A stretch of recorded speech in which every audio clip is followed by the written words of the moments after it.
So once again, good morning to all of you. My talk today is titled The Alchemy of Gratitude. And so I'm going to start with a couple of scripture readings. The first one is from Proverbs 17:22, and it says, "A cheerful heart is good medicine, but a crushed spirit dries up the bones."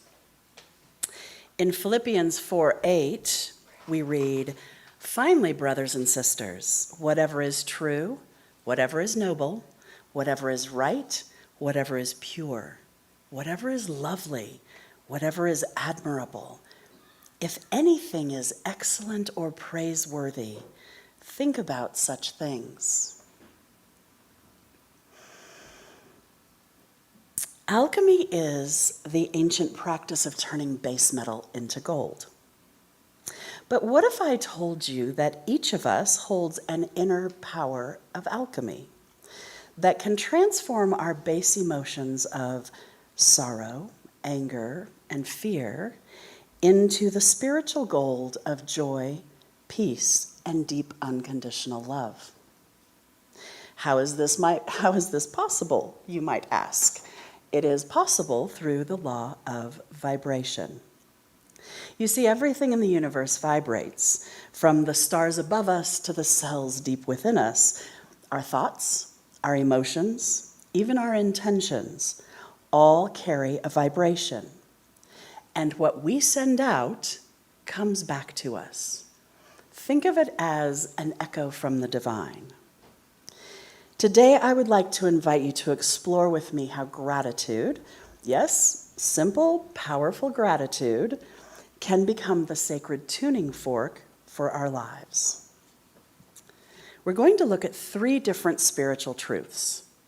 Our first spiritual truth is we are always sending out a vibration, whether we realize it or not. Each of us is like a living broadcast tower. Our emotions are energy in motion. And every feeling we experience sends out a signal into the universe. Whether we are aware of it or not, we are constantly broadcasting. So if we are anxious, our vibration reflects that. If we are sad or grumpy, other people may feel it. If we are content, people tend to relax around us. If we are joyful, we shine a light that sparks joy in others. What is important is to become aware of our vibration and what we are sending out, because that is what will echo back to us in our lives. Years ago, when I was working in a corporate job, I worked with a woman named Clara, and she carried this heaviness about her wherever she went. She didn't complain, but there was just this heaviness in her energy. One day at lunch, I finally had the opportunity to ask her what was weighing on her heart. She shared with me that she had been silently grieving the loss of her sister. Her sister had passed away when they were children, and there was no money for a funeral, so they had a very simple service, and soon after that, her family moved, and she'd never had the opportunity to go back. She quietly confessed she was sad and actually didn't know how to be happy anymore.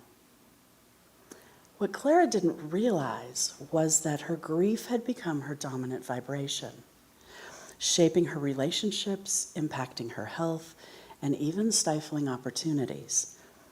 Over the next few weeks and months, Clara and I had more lunchtime chats, and I just let her talk. We talked about work and relationships and emotions, and then we talked about vibrations. And she started to become more aware of her emotions. And she started to experiment with how to shift them. And little by little, things began to change. And now, she didn't miss her sister any less, but she was learning how to cultivate her own emotions and create a life that was based on what she was choosing. She started to feel better physically. She lost a little weight. She even met a guy, which she told me she'd secretly been hoping for. And all because she had the courage to start making intentional choices about what she wanted to feel and what she wanted to broadcast out, because it was what she was holding inside. I love this quote by Albert Einstein. "Everything is energy, and that is all there is to it. Match the frequency of the reality you want, and you cannot help but get that reality."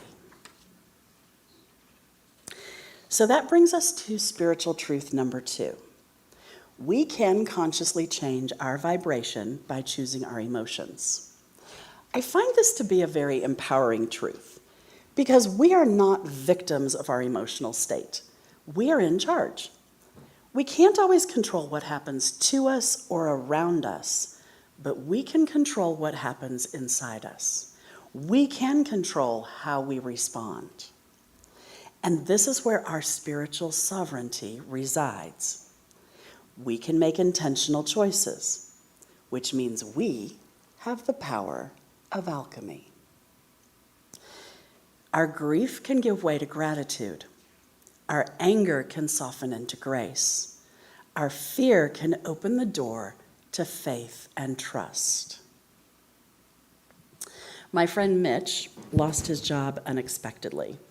And at first he was furious.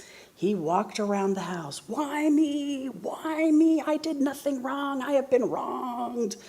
For weeks, he made everyone miserable. He sat in the vibration of anger and injustice and would tell anyone and everyone who would listen how he had been mistreated. One morning, he walked his grumpy self into the kitchen to get a cup of coffee, and his wife casually said to him, "What if this situation is making space for something better?" He paused, not wanting her to be right. And then he sat down at the table, and he mumbled to himself, what if? What if? That single thought cracked open his heart, and it allowed gratitude to start coming in. So with the encouragement of his wife and his kids, he started meditating again. But this time he focused on what he was grateful for. His wife, his kids, his friends, all the skills that he had learned in previous jobs. And he started to thank Spirit, not for the loss, but for the opportunity to be redirected into something better. Within a few months, he found a job. It paid better, and it was more in alignment with his soul.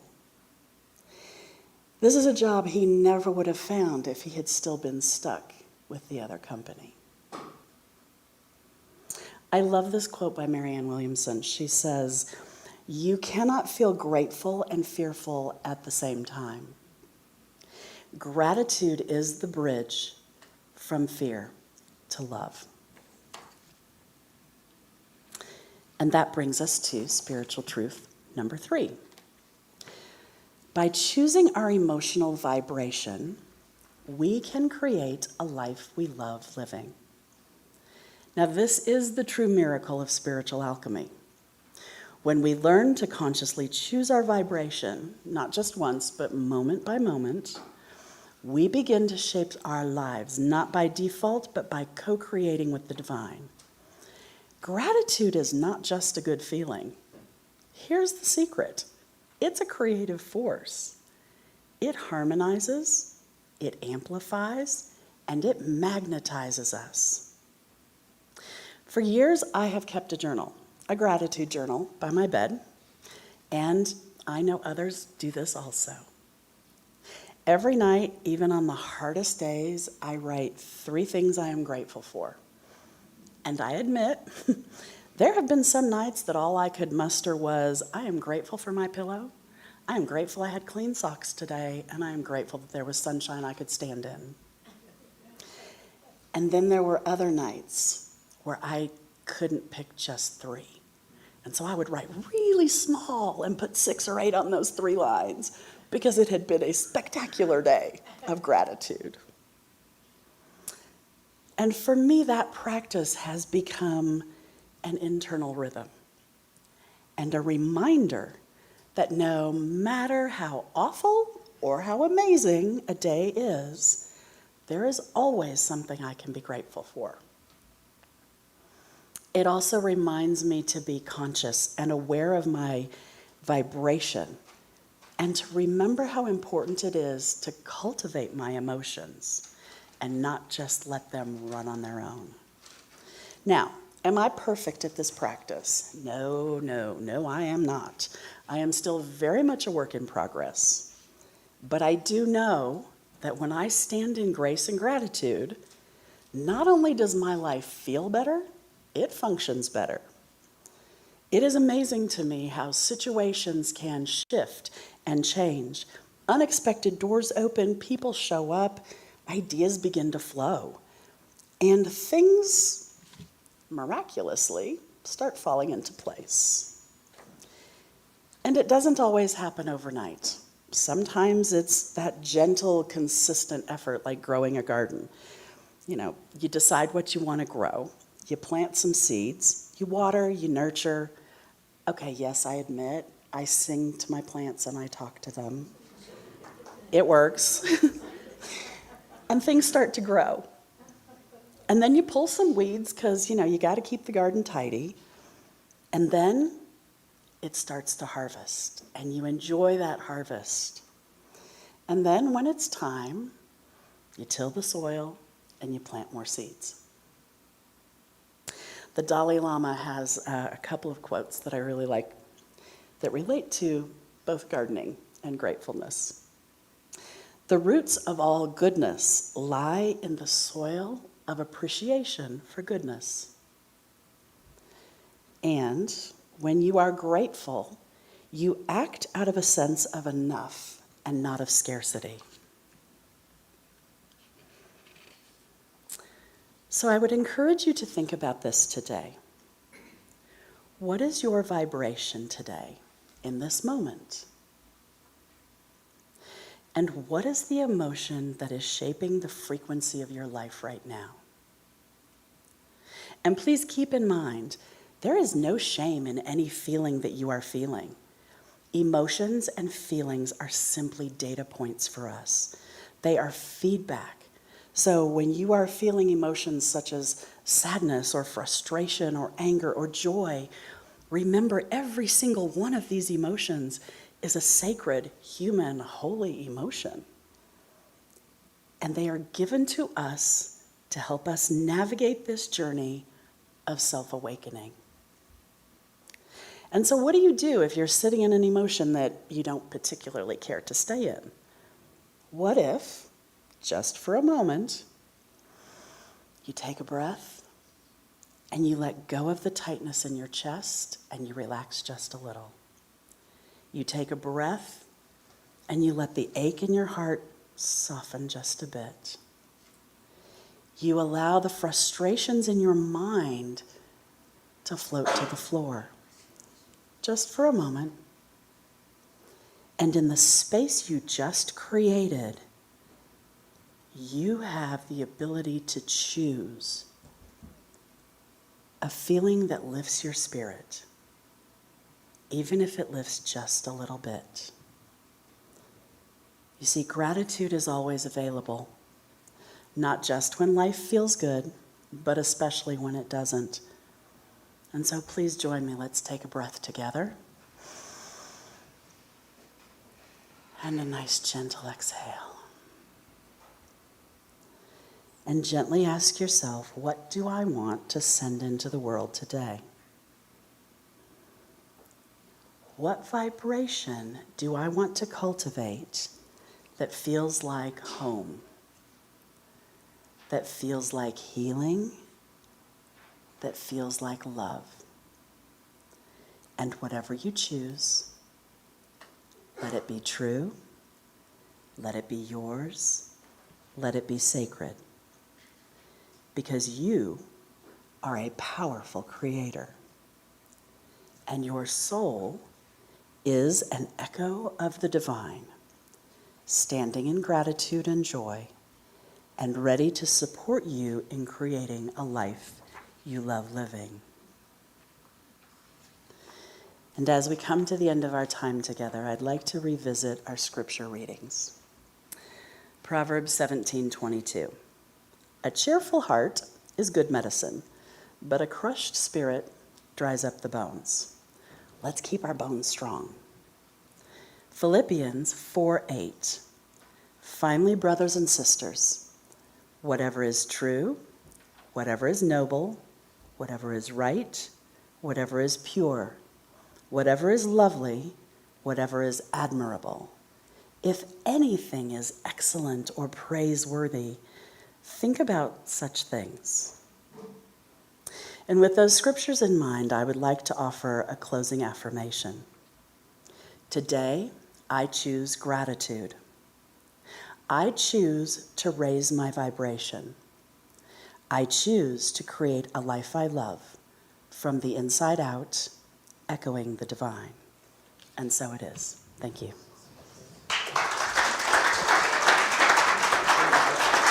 Thank you. Thank you all.